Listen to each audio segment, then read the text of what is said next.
The day Alma Pritchard walked into the Harlan County land auction with nothing but a battered leather satchel, $37, and a jaw set harder than the Wyoming bedrock beneath her boots, every man in that dusty courthouse turned to stare, and not one of them believed she had a single chance in hell of walking out with anything but disappointment.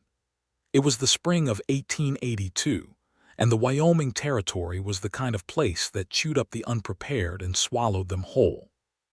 The railroads had already carved their iron lines across the plains. Cattle barons had begun fencing land that had once belonged to the open sky, and the federal government was parceling off homestead plots with the enthusiasm of men who had never spent a winter trying to keep a fire alive against a 40-below wind. Harlan County sat at the edge of the Powder River Basin, and the land up for auction that week included some of the finest stretches of grazing ground and river-adjacent acreage anyone had laid eyes on in years. Men had ridden 3 days in every direction to be sitting in those courthouse chairs. Paul Keating was already seated in the front row when Alma walked in. She noticed him the way you notice a thunderhead rolling in over flat country, slowly at first, with a kind of grudging respect for its size and certainty. He was broad across the shoulders, dressed in a dark canvas coat that had seen hard use but was kept clean, with dark hair and the kind of sun-weathered face that told you he spent more time outside than in. He was not the tallest man in the room, but something about the stillness of him made him seem larger than the space he occupied. His hands rested on his knees, and he stared at the auctioneer's podium with the calm, focused expression of a man who had already decided exactly what he wanted and exactly how much he was willing to pay for it. She had heard his name before she ever saw his face. Everyone in Harlan County had heard of Paul Keating. He was the son of an Irish immigrant who had arrived in Wyoming with nothing and built a cattle operation that now ran over 2,000 head. Paul had taken that operation and expanded it with a methodical ferocity that other ranchers both admired and feared. At every land auction held in the county for the past 4 years, Paul Keating had been the final bidder. He had never walked away empty-handed. He had a reputation that preceded him like a shadow at noon, fierce, fair, and absolutely relentless when he wanted something. Alma took a seat 3 rows behind him and smoothed the front of her calico dress with hands that she refused to allow to shake. She was 26 years old, the daughter of Robert Pritchard, who had filed a homestead claim on 160 acres 6 years prior and had worked himself into an early grave trying to make the land produce. He had died the previous autumn, leaving Alma the deed to the homestead, a team of mules that were past their best years, a house that needed a new roof, and a water situation that was only manageable because of a secondary spring that fed out of a small parcel of land adjacent to the homestead. That adjacent parcel was the one coming up for auction today. It was 20 acres, just 20 acres of rough ground with a spring and a stand of cottonwood trees. Without it, Alma's homestead became nearly unworkable. The primary creek dried to a trickle every July, and she had been relying on that spring to water her kitchen garden and what remained of her small herd of cattle through the summers. With it, she had a fighting chance at a life. Without it, she would eventually be forced to sell the homestead and find herself with nothing to show for her father's 6 years of sacrifice. She had $37. The minimum opening bid on the parcel was $15. She was not naive enough to believe that $37 would be enough to outbid most of the men in that room, particularly Paul Keating, who had been known to drive bids on desirable properties into the hundreds before his competitors gave up in exhaustion. But she had come anyway, because giving up without trying was not something her father had ever taught her to do. The auction began with the larger parcels, as it always did. The first plot was 420 acres of prime grazing land along the eastern fork of the Powder River. Alma watched with a kind of sick fascination as Paul Keating calmly dismantled every other bidder in the room, raising his numbered card with the unhurried precision of a man swatting flies.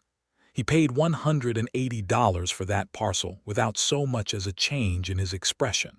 The second parcel went similarly. By the time 3 properties had been sold, Paul Keating owned 2 of them, and the room had taken on the deflated air of men who had begun recalculating what they were willing to attempt. Between auctions, while the auctioneer, a sweating, red-faced man named Chet Dolby, shuffled through his papers, Alma became aware that someone was looking at her. She turned her head and found that Paul Keating had shifted in his seat and was looking back over his shoulder at her. His eyes were a dark, steady brown, and there was something in them that she could not immediately name. Not dismissal. Not the condescending curiosity she had grown accustomed to from men who could not decide whether a woman at a land auction was amusing or bothersome. Something more like recognition, though that made no logical sense, since to her knowledge they had never met. She held his gaze for exactly 3 seconds and then turned back to face forward. She heard him shift back in his seat. Chet Dolby shuffled to his next document and announced the spring parcel, 20 acres, minimum bid $15, adjacent to the Pritchard homestead on the southern boundary. Alma straightened her spine. 3 men immediately raised their cards. One was a rancher named Gerald Holt, who owned property to the north and wanted the spring water rights. One was a land speculator from Cheyenne whose name Alma did not know, dressed in a suit that cost more than her entire inheritance. The third was Paul Keating. Of course it was Paul Keating. The bidding opened at 15 and climbed quickly to 30. Gerald Holt dropped out at 32, apparently having calculated the same thing Alma had, that the spring was useful but not worth bankrupting yourself over. The speculator from Cheyenne held on to 38, and Alma, heart hammering with a kind of furious calm, raised her card at 39. Every head in the room turned toward her. The speculator glanced back at her with something between irritation and amusement and raised his card. $40. Alma had 37. She had reached the end of her rope without the floor even registering beneath her feet, and the humiliation of it burned through her chest like a brand. She lowered her card. She fully expected Paul Keating to raise his card next. It was the obvious move. The speculator would continue. Paul would eventually outbid him, and by the end of the afternoon another piece of her father's dream would belong to a man who had never set foot on that land and never would. Paul Keating sat perfectly still. The speculator raised his card once more, looking toward Keating in expectation. $45. Chet Dolby looked at Keating. "Mr. Keating, we have 45. Paul Keating did not move. He did not raise his card. He did not look at Dolby or at the speculator or at Alma. He looked at his hands, folded now on his knee, with the expression of a man who had made a decision some time ago and was merely waiting for the world to catch up to it. "Going once at 45, Dolby said, uncertainty making his voice rise at the end as though it were a question. "Going twice. Sold to the gentleman from Cheyenne at $45.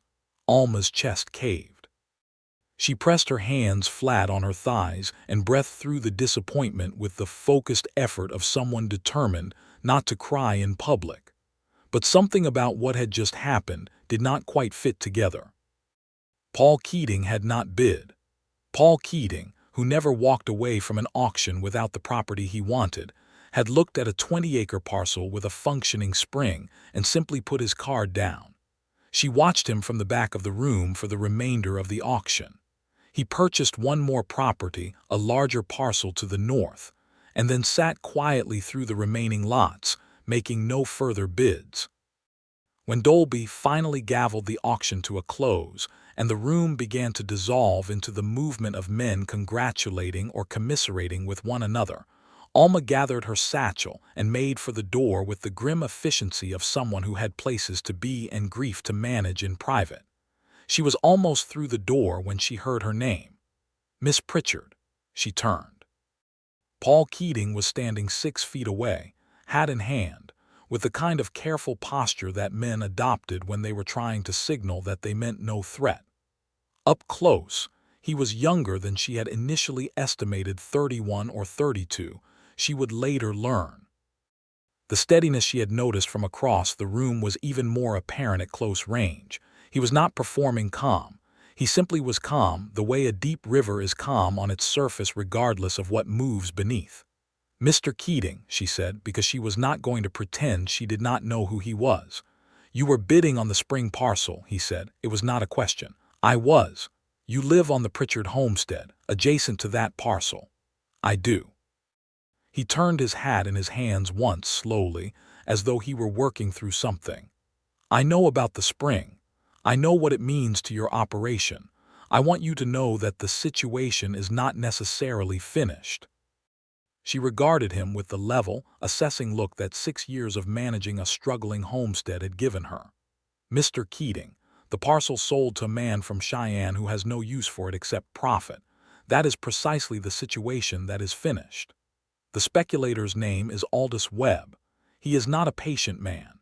He bought that parcel because he believed he could flip it to someone in the area who would pay a premium for the water rights. He will be looking to sell within 60 days. Alma stared at him. "And you have information about this?" "I have a fair read of men who come to these auctions for gain rather than for land." She studied him for a moment longer. Around them, the room continued its slow emptying, but she was barely aware of it. "Why are you telling me this?" He met her eyes directly, without flinching and without any of the theatrical sincerity that men sometimes put on when they wanted something from her. "Because it seems worth telling," he said.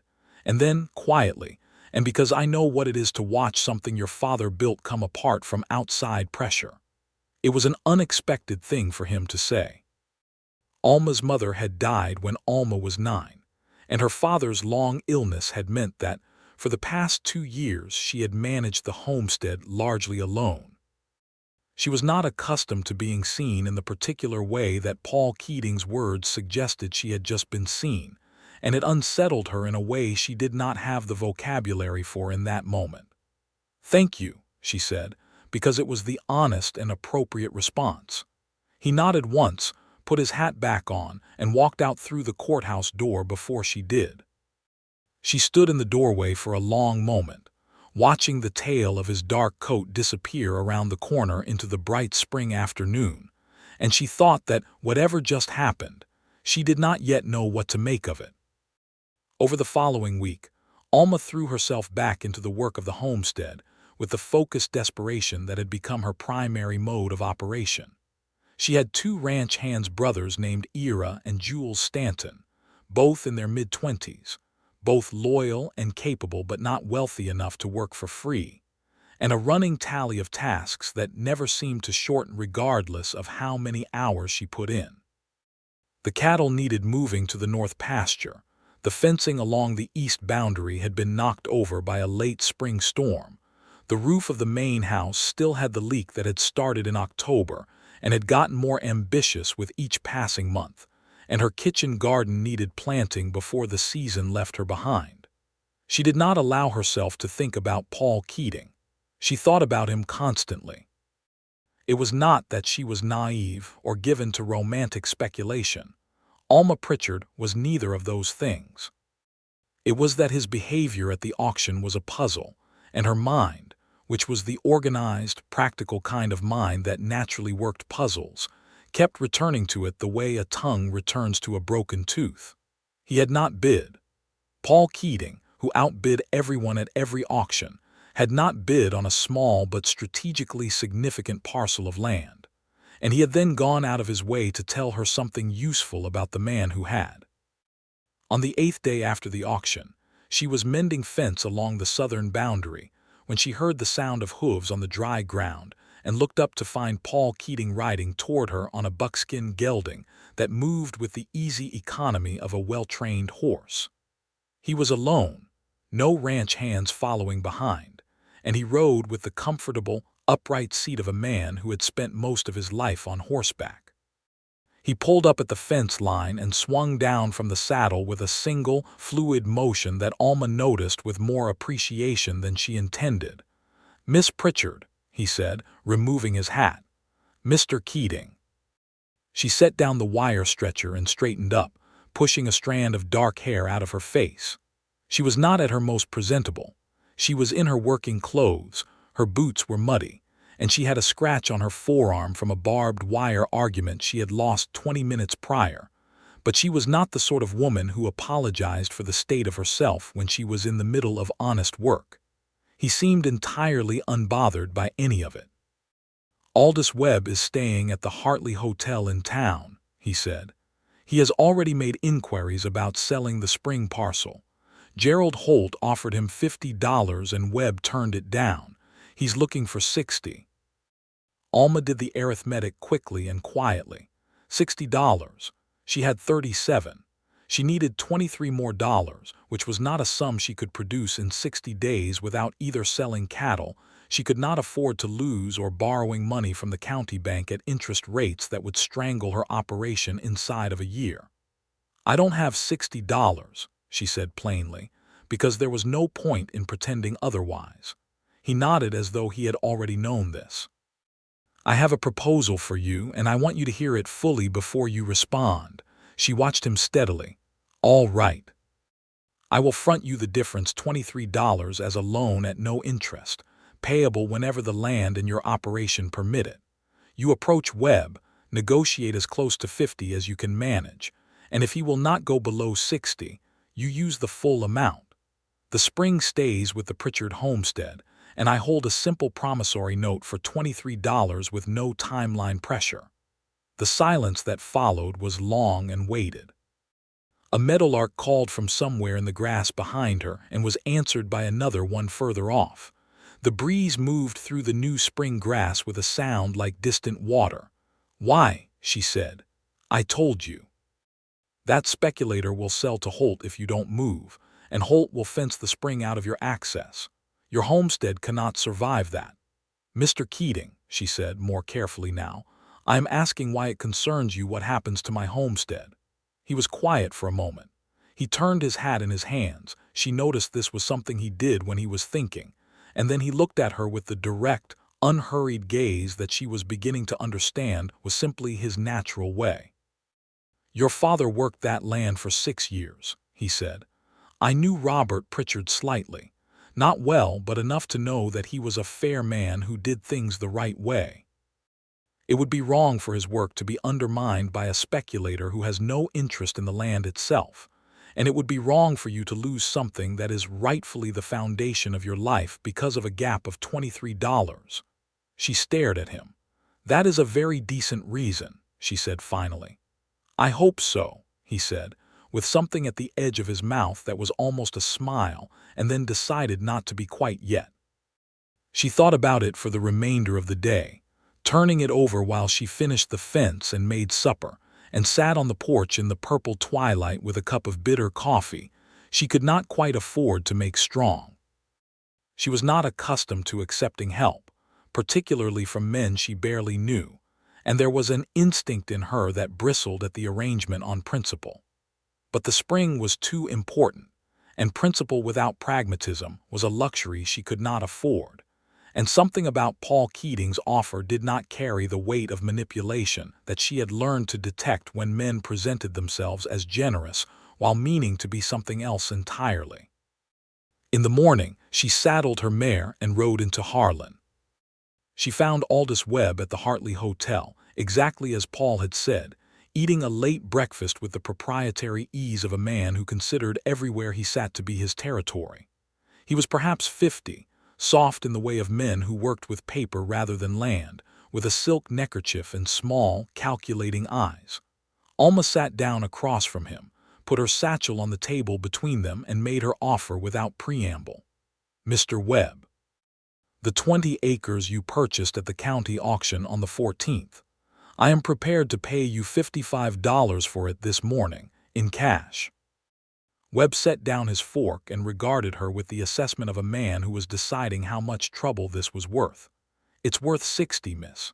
"To whom?" "Gerald Holt offered you 50. I am offering 55. The land is adjacent to my homestead and of limited strategic value to anyone else in the basin who doesn't already own the surrounding acreage. Take 55 and spare yourself the hotel bill." He looked at her for a long moment, then at the satchel, and then he did something she had not quite expected. He laughed, a short, almost appreciative sound. 58, he said. She had 60. 56, and we conclude this before your eggs get cold. He picked up his fork again. Done. She walked out of the Hartley Hotel with a deed to 20 acres of Wyoming spring land and $4 remaining, and she stood on the boardwalk in the thin spring sunshine and breathed in the dust and horse smell and wood smoke of Harlan, with an emotion that was too large and too complicated to be called anything simple. She went directly to Paul Keating's ranch. She had never been there before, but she knew where it was. Everyone in the county knew Keating land, which was identifiable by the neat, triple-rail fencing and the general air of a property that was not merely maintained but actually cared for. The main house was larger than she had expected, not ostentatiously so, but solidly built from good timber, with a porch that wrapped around two sides and a kitchen garden off the east wall that was clearly tended by someone who knew what they were doing. A ranch hand directed her to the barn, where she found Paul in conversation with two of his men about something involving a horse that appeared to have come up lame. He looked up when she came through the door, and something in his expression shifted immediately. Not surprise exactly, but a kind of heightened attention. He came across the barn floor toward her, and his men, reading the room with the social intelligence of people who worked in close quarters, found reasons to be elsewhere. "I bought the parcel," she said. She held out the promissory note she had written that morning. "I owe you $19. I negotiated him down to 56. He took the note and looked at it and then looked at her, and this time the thing at the edge of his mouth completed itself into an actual smile. It changed his face considerably. It made him look younger and warmer and like someone who smiled more privately than publicly, which she suspected was entirely accurate. "You got him to 56, he said, as though he was genuinely delighted by this. "He wanted 58, I offered 56 and called it done before he could think about it long enough to reconsider." Paul looked at the promissory note again. "No timeline," he said. "This can wait. I prefer it not to wait. I will pay you in installments as I can manage them. I do not like carrying debt." "Neither do I," he said. "But I am not worried about $19, Miss Pritchard." "I am," she said, with enough directness that he looked up from the note again and met her eyes. There was a pause that was different from the pauses they had shared before. Something had changed in the interior temperature of it, though she could not have said precisely when or how, only that standing in this barn with early afternoon light coming through the gaps in the boards and the smell of hay and horses surrounding them, she was aware of Paul Keating in a way that had nothing to do with promissory notes or spring parcels. "Would you stay for some coffee?" he said. "My housekeeper makes it considerably stronger than whatever the Hartley Hotel is passing off." She should have said no. She had work to do, and she was muddy from the morning's ride, and accepting coffee from Paul Keating in his barn, while the spring sunlight made patterns on the floor between them, felt like the beginning of something that she did not yet have a name for and was not entirely sure she was prepared for. "Yes," she said. "All right." They sat on the porch because the day was warm enough for it, and his housekeeper, a stout, efficient Scots woman named Mrs. Drummond, produced coffee that was indeed excellent, and cornbread that Alma had not been expecting and ate with more gratitude than she showed. They talked about the county, about the spring parcel, about the railroad survey that was expected to come through the southern end of the basin later in the summer, about the particular challenges of operating a cattle outfit in Wyoming versus the easier but drier conditions further south. He asked about her father, and she told him what she wanted to tell, which was the honest version.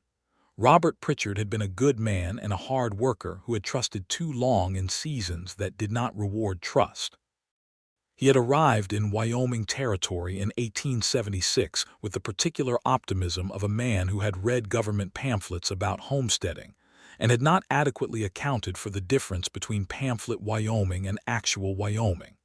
He had learned, gradually and at considerable cost, but he had learned, and by the end he had made the homestead into something real, something that Alma intended to honor. Paul listened without interrupting. She noticed this about him. He did not use the pauses in her sentences as launching pads for his own stories, which was not a quality she had found universally present in men she had spoken with at length. He told her about his own father, Seamus Keating, who had come from County Clare in 1858 with $6 and a willingness to work that Paul described without sentimentality but with clear and deep respect. Seamus had started as a ranch hand in Nebraska, saved for 4 years, moved west, saved for 4 more years, and had eventually established his Wyoming operation in 1866 from a base of 12 cattle and an absolute refusal to admit defeat. He had died of a heart attack in 1878, leaving Paul, who was 27 at the time, with the ranch and the cattle and a particular inheritance of stubborn optimism that Paul had been trying to deploy with somewhat more strategy than his father had. "He sounds like he was remarkable," Alma said. "He was difficult," Paul said, and then amended it. "He was difficult and remarkable. I believe those qualities were inseparable in him." "My father was similar," she said, and something in the parallel of their histories settled between them with the comfortable weight of a thing that belonged there. When she rode home that evening, the spring parcel deed folded carefully in her satchel, and the promissory note in Paul's breast pocket, the sky was going the particular red gold of a Wyoming evening that never became less extraordinary no matter how many times you saw it. She rode slowly, not because her mare needed it, but because she was not quite ready to stop moving through the day and arrive at whatever quiet and complicated thing waited for her in the space where she was alone with her own thoughts. She acknowledged to herself, somewhere between interested and terrified. Both of those things in equal and entirely inconvenient measure. 3 weeks passed. She made her first installment payment of $5 to Paul Keating via a note delivered by Jules Stanton, because she had told herself she was not looking for reasons to visit the Keating ranch, and had then immediately begun looking for reasons to visit the Keating ranch. And the only way she knew to stop doing the latter was to firmly eliminate the former. He sent back a receipt for $5 in his own neat handwriting, and a short note that said the cottonwood stand on the spring parcel was showing good new growth, and that he had noticed she had re-fenced the southern boundary well. She read the note 3 times and then put it in her desk drawer and told herself it was a cordial professional communication from a neighboring landowner. Jules Stanton caught her smiling at the desk and had the considerable good sense not to say anything about it. The summer came on with its usual Wyoming ferocity heat in the afternoons, dry lightning on the ridgelines, the constant anxiety about water that every person in the basin lived with from June through September. The spring parcel proved its worth immediately. The small spring fed steadily through July, even when the main creek reduced to a series of disconnected pools, and Alma was able to keep her cattle and her kitchen garden supplied without the desperate improvisation that had characterized the previous 2 summers. She ran into Paul Keating twice in June, once at the general store in Harlan, where they stood in the canned goods aisle and talked for 45 minutes about the summer grazing rotation while Mr. Pritchard, the store owner, restocked shelves around them with theatrical patience, and once at the county clerk's office, where they were both filing documentation about their respective land parcels, and ended up walking out together and standing on the boardwalk in the thick summer heat talking for another hour about nothing in particular and everything that mattered. The 3rd time she saw him in July, it was not accidental.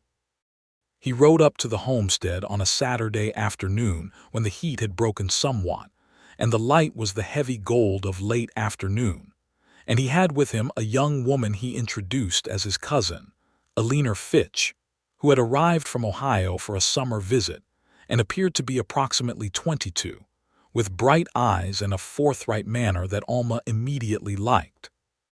Alma had, in her candid and charming way, apparently insisted on meeting the woman Paul cannot stop talking about, which was something Paul visibly regretted the moment his cousin said it, and which Alma noted with the composed expression of someone not allowing herself to react to anything before she had thought it through. They stayed for supper. Mrs. Drummond had sent Alina along with a covered dish that turned out to be an excellent beef stew, and Alma contributed cornbread and dried apple pie. And the four of them, Alma, Paul, Alina, and Ira Stanton, who ate supper with Alma most evenings out of practical habit, sat around the kitchen table in the fading daylight, and talked with the easy comfort of people who were getting along in the specific way that feels more like remembering than meeting. After supper, Alina and Ira discovered a mutual enthusiasm for a particular card game and settled in to demonstrate it to each other, which left Paul and Alma on the porch in the blue summer evening. They sat for a while without talking, which was its own kind of communication. The silence between them had become comfortable enough to inhabit, which was, she had come to understand, not a quality she had found easily with other people. Alina is wonderfully direct, Alma said finally. She is catastrophically direct, Paul said, with a quiet note of warmth underneath the rueful tone. She has been this way since she was 4 years old and has shown no signs of moderating. I like it. I find directness restful. He looked at her sideways. The porch was lit by the faint glow coming through the kitchen window, and in it, his face was all shadow and line, and the particular quality of attention he gave her that she had learned to recognize as something real rather than habitual. You are considerably direct yourself, Miss Pritchard. Alma, she said, because they had been at the point where first names were appropriate for some weeks, and the formality had become its own kind of avoidance. If you are going to tell me things about myself, you might as well call me by my right name. Alma, he said, and the way he said it was neither casual nor performative. It was careful, as though he understood that using it was a step and had decided to take it deliberately rather than stumble into it. Paul, she said. The evening settled around them. From inside they could hear Alina making some triumphant exclamation about the card game and Ira Stanton's good-natured protest. I want to ask you something, Paul said. All right. Would you allow me to call on you, formally? Not the way things have been, which I recognize has been somewhat accidental in its arrangement. She looked at him. You let me win that auction, she said. It had been sitting in her mind for months, the puzzle of it, and she had turned it over often enough that she had arrived somewhere close to a conclusion. You could have bid on the spring parcel. You could have bought it for $80 without blinking. You chose not to. He was quiet for a moment. Yes. Why? You would have had a legitimate use for the water rights. You told me as much. Holt was interested for the same reason. Because, he said, and stopped, and looked out across the dark homestead yard where the fireflies were beginning. Because when I saw you walk into that courthouse, I saw the way you were holding that satchel. I have attended enough auctions to recognize every kind of bidder in that room, and I recognized what it meant that you were there with a battered satchel and your back perfectly straight and your jaw set the way it was. And I understood what that spring meant to someone in your position. He paused again. And I am not in the habit of winning things that belong to someone else. She absorbed this.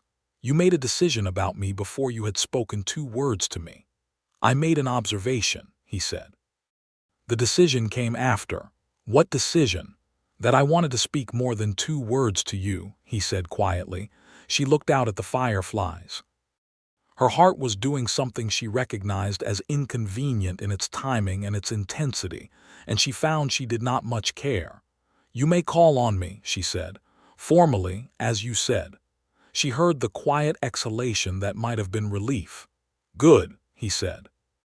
And then, because they were both the kind of people who preferred to end conversations at the right moment rather than let them run on past their natural conclusion, they sat in companionable silence until Alina's card game ended in another triumphant declaration.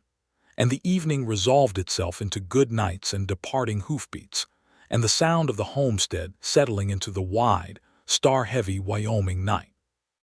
Calling on her formally turned out to mean, in Paul Keating's particular understanding of the phrase, that he arrived at the homestead every Sunday afternoon with something from Mrs. Drummond's kitchen and stayed for 2 or 3 hours, and they walked the property together or sat on the porch, or occasionally rode out to check the fence lines in the adjacent pastures, talking with the accumulating ease of two people who were discovering that the more they learned about each other, the more they found worth knowing.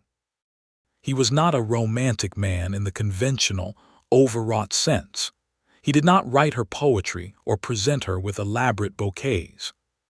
What he was, she came to understand, was genuinely attentive, a quality she suspected was rarer and more valuable than poetry. He remembered things she had said in passing and returned to them in later conversations as though he had been thinking about them. He noticed when she was tired or worried and did not press her for explanations. He told her the truth about things, including the ones that were complicated or unflattering, which she respected deeply. He also made her laugh. This was the thing she had not anticipated. His humor was dry and spare, and often came when she least expected it, and it caught her off guard every time in a way that was entirely pleasant. In August, he told her about a problem he was having with the northern boundary of his expanded acreage. A dispute with a rancher named Caldwell who claimed that the surveying line was drawn incorrectly, and that Paul's fence was 4 feet over the boundary into Caldwell's land. It was a petty dispute but a potentially serious one, and Paul was navigating it with the careful patience of a man who understood that neighbor disputes in the Wyoming Territory had a tendency to escalate if not handled correctly. "Have you had the survey reviewed?" Alma asked. "I have the original filed with the county clerk. Caldwell claims his grandfather's survey from 1872 predates the county filing." "A survey from 1872 in Wyoming Territory," she said. "Was there even a formal survey process in place in 1872? He looked at her with a focused expression. "There was a limited one. Then I would go to the Territorial Records Office in Cheyenne and pull whatever was on file in 1872 for that region. If Caldwell's grandfather's survey predates the formal county surveying process, it may not meet the legal standard required for boundary disputes under the current code." He was quiet for a moment. "I had not thought of approaching it through the territorial records. My father had a boundary dispute in his second year here. He spent 3 months fighting it the wrong way before someone at the clerk's office mentioned the territorial records. It resolved in 2 weeks after that."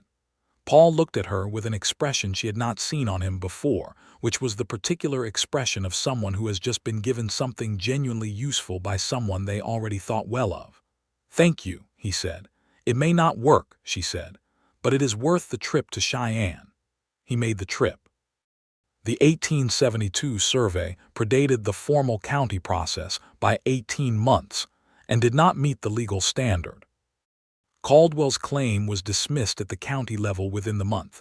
The boundary was confirmed as filed, and Paul rode up to the homestead on a Tuesday, not his usual Sunday, to tell her. "Cheyenne," she said. "Cheyenne," he confirmed. She felt the warmth of it spreading through her with the quiet pleasure of a problem well and thoroughly solved. "Good." He dismounted and stood at the porch steps and looked at her with the expression that she had been learning to read, the one that meant he was about to say something he had been working toward for a while. "Alma." "Yes, I have something to say. I expected you might." He held his hat in his hands, turning it once. "I am not a man who finds it natural to be indirect, so I am going to be straightforward with you because I think you would prefer that and because I cannot think of a better approach." He met her eyes. "I am in love with you. I have been reasonably certain of it since about the 3rd time we talked, and entirely certain of it since July. And I would like very much for you to know that, and for you to tell me what you think about it." The directness of it caught her completely, even though she had known, at some level that had nothing to do with logic, that something like this was coming. She stood on the porch steps in the bright August afternoon with the Wyoming mountains filling the distant horizon, and looked at Paul Keating, who was watching her with the same steady, honest quality of attention he gave to everything. And she thought about her father's land and the spring parcel and the auction and the $19 he had fronted her without obligation, and all the Sunday afternoons, and the way he said her name. "I think," she said, "that you are not the only one who has been reasonably certain since the third time we talked." Something in him relaxed a tension she had not consciously noticed until it released, and the smile that had been half-formed the first time she really saw it came through fully now, without reservation, and it was a considerably better thing to see than she had anticipated. "Then I am going to ask you to marry me," he said. "Not this moment. You have a homestead to run and I have a boundary settlement to celebrate, and I think these things should be asked and answered with appropriate time. But I am telling you now that I intend to ask so that when I do, you have had the chance to think it through properly." She stared at him. "You are giving me advance notice of a proposal." "I am." She laughed, a real, unguarded laugh, the kind that surprised her. "Paul Keating, you are the most unusual man I have ever met. Is that a problem?" "No," she said, still smiling. "It is absolutely not a problem." He left that evening with the same composed certainty with which he did everything, and Alma sat on the porch in the falling dark with a feeling in her chest that was so large and warm and insistent that she had no choice but to sit very still and let it be there. September arrived, and with it the season's first real frost and the beginning of the fall cattle work that consumed every available hour on both operations. She and Paul saw each other less frequently during those weeks. The demands of running working ranches in the lead-up to winter were not flexible, but he sent notes when he could, brief and practical on their surface, and carrying something warmer underneath, and she found herself reading them at the kitchen table after supper with a consistency that had become a kind of ritual. Ira Stanton, who was observant in the quiet way of people who say little and see everything, brought in the last of the fence checking one evening and set his hat on the hook by the door and said, without looking at her, "He seems like a good man." "He is," she said, and did not pretend not to know who he meant. "Your father would have thought so," Ira said, and went to wash up for supper, and that was the entirety of it, but it sat with Alma for the rest of the evening in the particular way of simple things that mean the most. The actual proposal came on a Sunday in early October, when the aspens on the ridge had turned the particular blazing gold that Wyoming autumns produced with casual magnificence, and the air had the cold, clean smell of coming winter.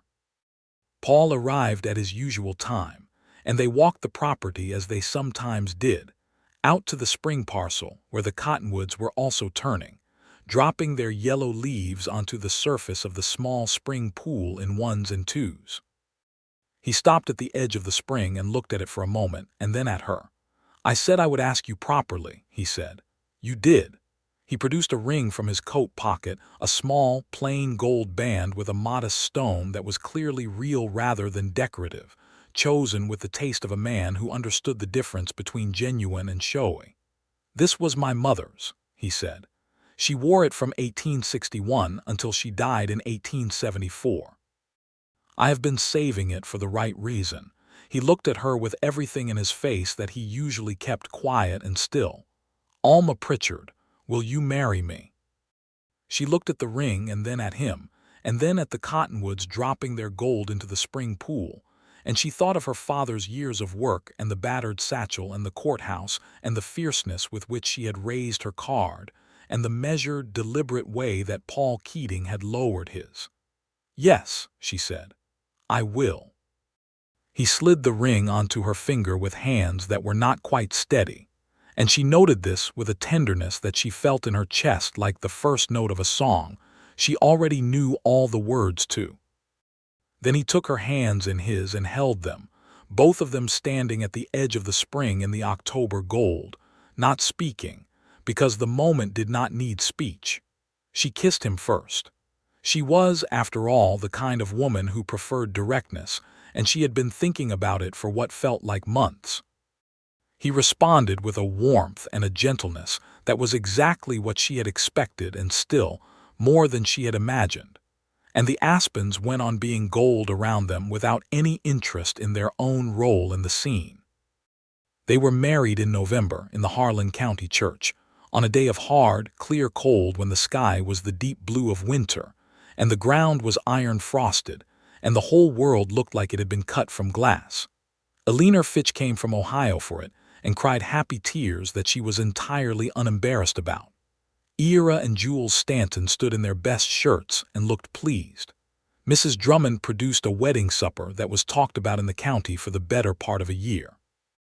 The ceremony was short and direct, conducted by a minister named Collier who understood that some couples did not need elaborate oratory and let the vows speak for themselves. When he pronounced them married, Paul looked at Alma with an expression that she recognized as the one that had no performance in it at all. The look she had been given that first day in the courthouse, when she still could not name what it meant. And she understood now that it was simply the look of a man who was paying complete attention to someone he considered worth it. She was, she thought, going to enjoy being that person for the rest of her life. They spent the winter learning the particular vocabulary of sharing a life, the small adjustments of space and habit and expectation, the negotiation of two strong-willed, independent people figuring out how to be a unit without dissolving the individuals. It was not always simple. They disagreed, sometimes with heat, about the best approach to the spring pasture rotation, about how much the homestead should be expanded versus consolidated, about Paul's tendency to take on more than any reasonable accounting of available hours suggested was wise. She told him when he was wrong. He told her the same. They argued in the direct, honest way of people who respected each other enough to disagree without making it a referendum on the relationship, and they always came back to the table, sometimes the same evening, sometimes the following morning, and talked it through. "You were right about the pasture rotation," he said, one February morning over breakfast without preamble. "I know," she said. "Thank you for saying so. You could have led with that. You could have listened the first time." He poured her more coffee. "Fair," she smiled into her cup. By spring, they had made a decision together about the homestead and the Keating ranch. Rather than operate them as separate entities with all the logistical complexity that implied, they would consolidate the operations under a shared management structure while maintaining the separate land deeds. Alma's homestead land remained in her name, which Paul had suggested without being asked, and which she had accepted with a directness that he matched. "It was your father's and then yours. That is how it should stay." She had looked at him across the kitchen table when he said it and felt something in her chest that was too complete for words, and so she said nothing, just reached across and put her hand over his, and he turned his hand over and held it, and that was sufficient. The spring planting season brought with it a development that reorganized everything. Alma was expecting a child. She was 30 weeks along in September, and she had known since July, and she had told Paul on a Tuesday evening in the kitchen while she was making biscuits, because she was, in all things, direct. He had gone absolutely still. Then he had crossed the kitchen in 3 strides and put his arms around her from behind carefully, as though he was afraid of being too much, and pressed his face into her hair, and she felt the full, unguarded weight of his feeling against her back, and she set down the biscuit cutter and held his arms with both hands and let it be there. "All right," he said finally, against her hair. "All right," she agreed. Their son was born in December of 1882, in the middle of the kind of winter storm that Wyoming produces with a thoroughness that makes you wonder whether the territory has a personal disagreement with anyone who chose to live there. Paul sat outside the bedroom door for the entire labor, which lasted 11 hours, in a state of concentrated misery that Ira Stanton and Jules both witnessed and respectfully said nothing about. When Mrs. Drummond came out with the news that they had a son, Paul stood up so fast he knocked the hall chair sideways and had to be told twice to wait before he was allowed into the room. Alma was exhausted and pale against the pillows and holding a small, red-faced, frowning person who was already expressing extremely strong opinions about his new situation, and she looked up at Paul when he came through the door and said, with great simplicity, "Come and meet him." He sat on the edge of the bed, and she put the baby into his arms with the careful confidence of a woman who trusted the man holding her child, and Paul Keating, who had faced down land speculators and weathered Wyoming winters and outbid every competitor in 4 counties without flinching, held his newborn son, and looked like he had been quietly undone in the very best way. They named him Robert James Keating, Robert for Alma's father, James for Paul's. He had dark hair from the first, and a set to his jaw that Paul looked at one morning when the baby was 3 weeks old and said, with profound recognition, "He's going to be difficult." "He's going to be difficult and remarkable," Alma said, "and those qualities will probably be inseparable." Paul looked at her across the kitchen with the full warmth of someone who understood exactly what she meant, and she looked back at him. And between them in the thin winter light their son blinked his dark eyes with the interested, assessing expression of someone who had a great deal of opinions to develop. The years that followed were the years of building, not dramatically, not in any single transformative event, but steadily, and with the accumulating satisfaction of people who were doing the work they had chosen in the place they had chosen to do it. The consolidated operation grew.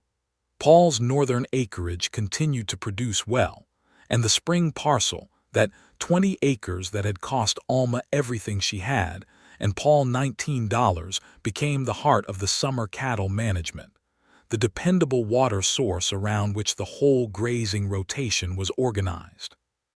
Alma ran the homestead accounting with an efficiency that gradually expanded to encompass the broader ranch finances, because she was better at it, and they both knew it, and neither of them saw any reason for pride to get in the way of sense. Paul ran the cattle operations with a strategic patience that had always characterized his approach to land buying when the time was right, expanding deliberately, never overextending.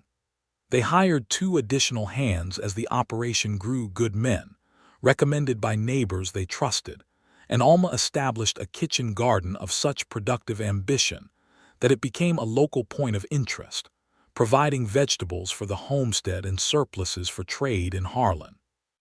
The injustices of the territory were not invisible to either of them.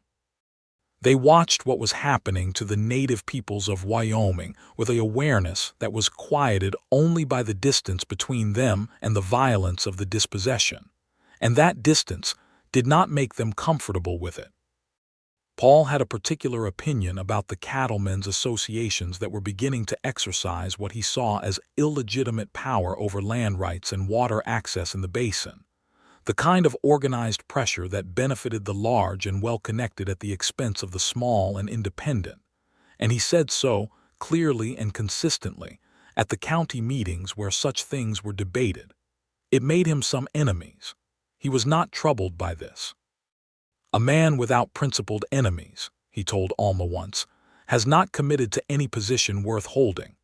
She agreed with him.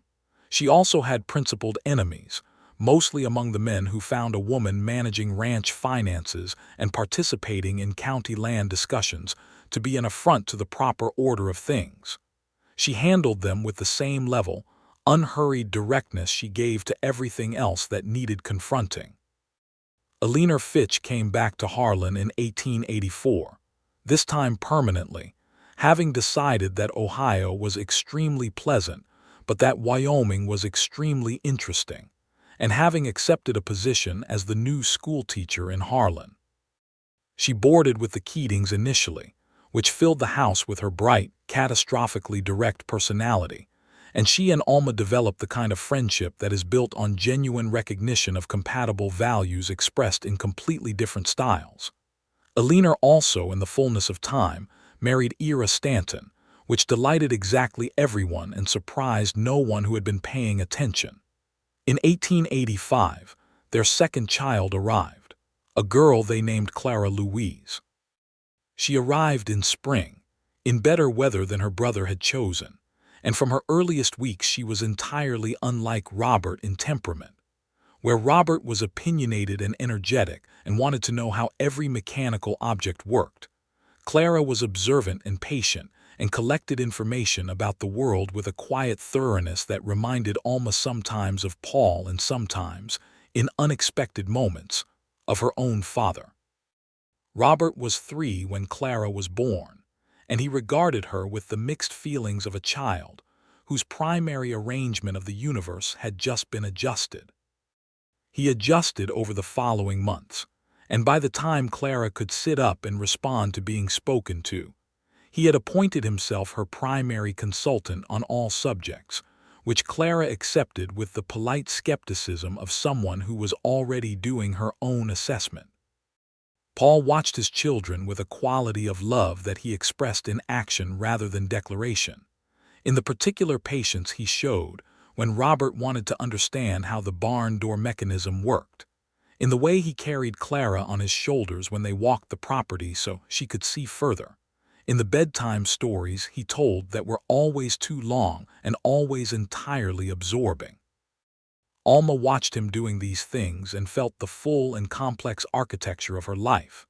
Everything she had built from the remains of her father's dream, every fence line and water source, an accounting ledger and January morning, settle into the warmth of something that was not just what she had saved, but what she had grown. The spring parcel had its own story by now, understood in the county as the hinge on which certain things had turned.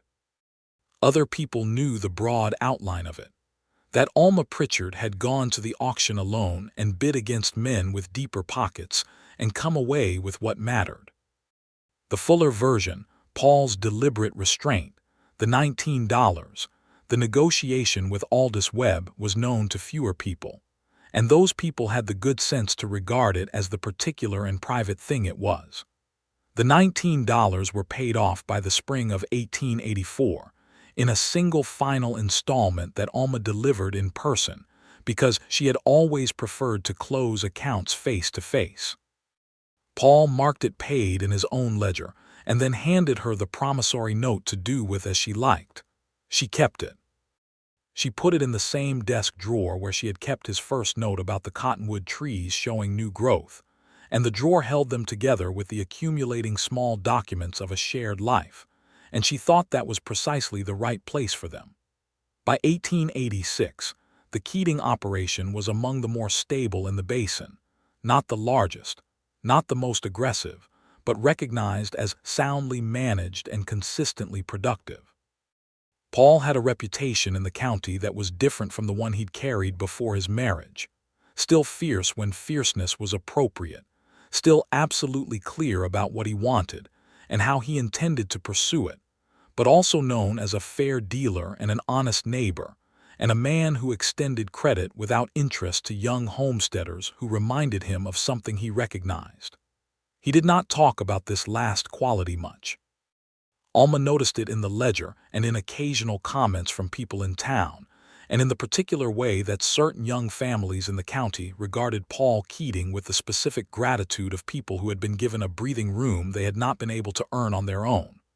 "You are doing it for everyone," she told him one evening, when she had added up the informal loans outstanding and found the number more significant than she had expected. "They will pay it back," he said. "They always do, or near enough. That is not the point I was making." He looked at her across the kitchen table with the long, steady look that she had learned over 4 years of marriage meant he was listening to what she was actually saying. "I know what it means," he said, "when someone has the thing they need to make something work and the only missing piece is $23. She was quiet for a moment. "19, she said. "19, he agreed, with the smile that had changed his face so considerably the first time she saw it fully, 4 years ago in a barn in the spring sunlight, and still did.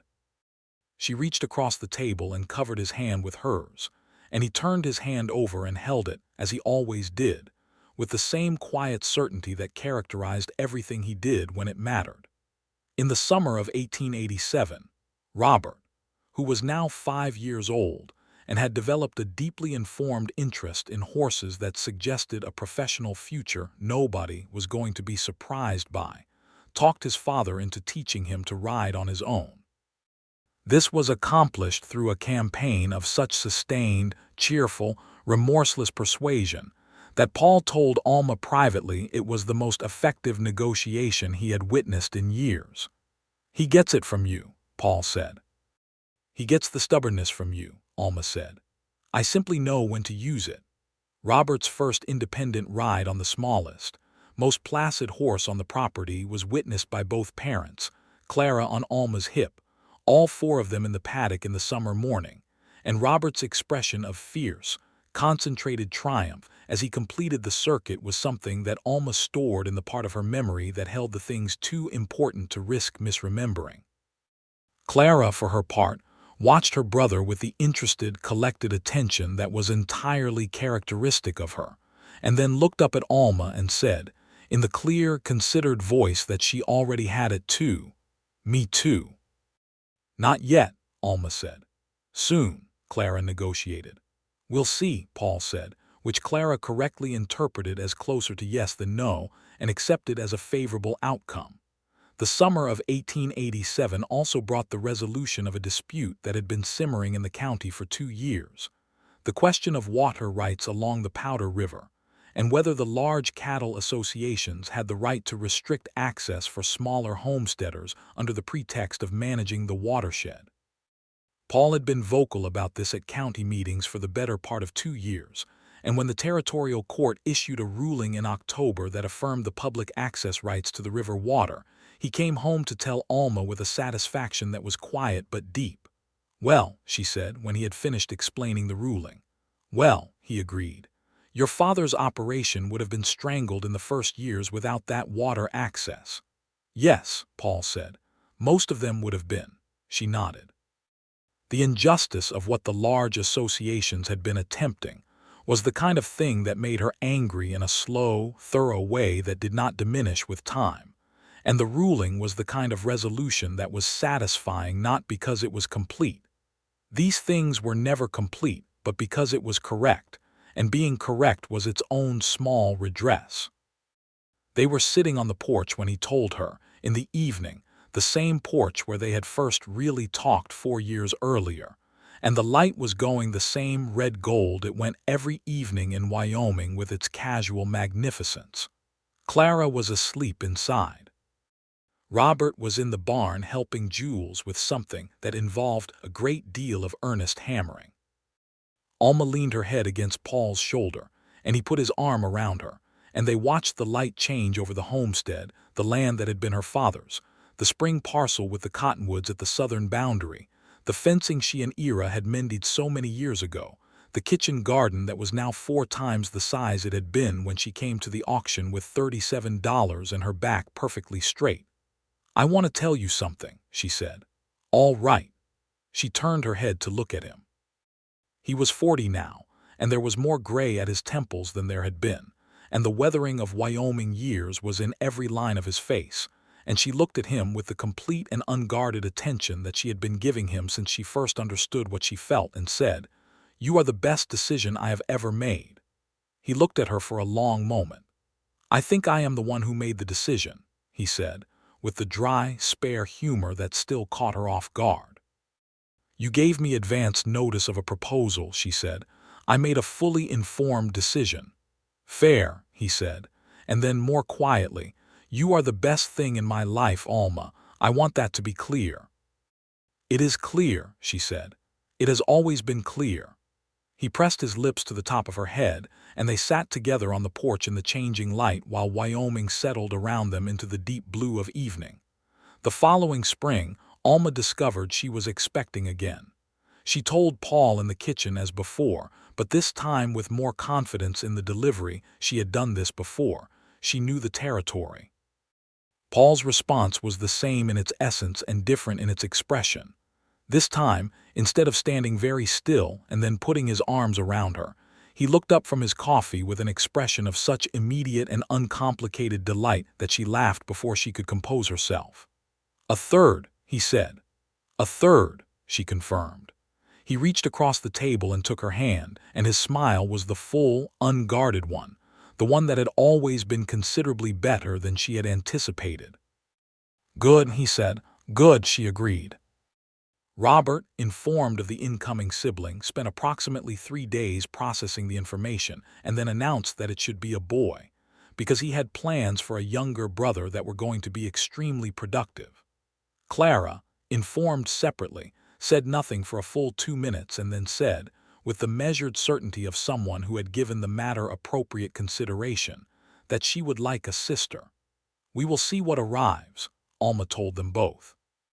What arrived in the December of 1888 was a boy, which Robert received with an expression of confirmed expectation, and Clara received with philosophical adjustment that suggested she was already developing the quality of her mother's pragmatism. They named him Seamus Robert Keating Seamus for Paul's father, Robert for Alma's, the grandmothers of the name honoring both sides of the double inheritance that had shaped everything. Seamus arrived with red hair that nobody on either side could immediately account for, and a temperament that was expansive and warm and entirely different from both his siblings, and he was adored immediately and comprehensively by everyone in the household, including Jules Stanton, who had grown into the role of ranch uncle with a natural ease that nobody had predicted and everyone appreciated. The household in those years was full in the way that matters, not just with people, but with the specific gravity of lives being lived with purpose and connection. Alma's kitchen table, which had once been her father's kitchen table, was now the center of something that extended in all directions, toward the land and the cattle and the spring parcel and the northern acreage, toward Harlan and the county and the neighbors and Alina and Ira's growing family across the way, toward Robert's fierce questions and Clara's careful observations and Seamus's irrepressible warmth. She thought sometimes of the battered satchel she had carried into the courthouse in 1882, and the $37, and the way every man in that room had looked at her when she walked in. She thought of her father's years of labor, and the way the homestead had felt like a wound in those first months after he died, present and demanding and still fragile. She thought of Paul's dark coat disappearing around the corner into the spring afternoon after he told her something worth telling, and his hands turning his hat in the barn, and the ring that had been his mother's, and the way he had said her name the first time he used it. She could trace the thread from all of those moments to this kitchen table in the November morning with coffee strong enough and children's voices in the next room, and Paul coming through the back door with the cold still on his coat, looking at her across the kitchen with the expression that had no performance in it at all. "Morning," he said. "Morning," she said, and handed him a cup. He sat down across from her and wrapped his hands around it, and they sat together in the morning quiet before the day got going in earnest, and everything that needed to be said had been said, and everything that needed to be built had been built, and everything that had been at risk had been secured. And the spring parcel was there at the southern boundary with its cottonwoods and its steady water, doing what water does, which is to make things live. There were hard years still ahead. There are always hard years, and the territory would continue its particular brand of demanding, and the winters would be what Wyoming winters are, and the cattle work would never be finished, and the accounting ledger would always have complications. None of that was finished. None of that would ever be finished. But this kitchen, this morning, these people, this was finished in the way that good things are finished, complete in itself, requiring nothing added to be what it was. Paul looked at her over his coffee cup. "What are you thinking about?" he asked. She considered it honestly, the way she considered everything. "An auction," she said. He smiled. "Which one?" "You know which one." He did know. He looked at her with all of it in his face, the courthouse and the spring parcel and the $19 and every Sunday afternoon and every hard winter and every morning since, and he said, with the quiet certainty that was the most characteristic thing about him, "Best day of my life." She raised an eyebrow. "You lost the parcel." "I won considerably more than a parcel," he said. She looked at him across the kitchen table with the full, unguarded attention that she had never found it necessary to conceal from him, and she thought that it was true. He had, in the particular and deliberate way of a man who knew exactly what he was choosing and why, won considerably more than a parcel. And so had she. Outside, the Wyoming morning was going blue and gold with early light, and the spring parcel cottonwoods were bare in December, their white branches catching the light in the still cold air, and the spring itself ran steady and clear, and would run through the winter and into the spring and through all the summers that were coming, because water like that does not stop, not for seasons and not for years, and not for anything that can be named. Inside, Robert called something to Clara from the next room, and Clara called back with her measured precision, and Seamus made a sound that suggested he had an opinion about the whole exchange, and the kitchen filled with all of it the way good kitchens do, with the specific, particular noise of a life being lived fully. Alma looked at Paul. Paul looked at Alma. 20 acres, she said. 20 acres, he agreed. And they both smiled, and the morning went on around them, generous and unfinished and entirely theirs.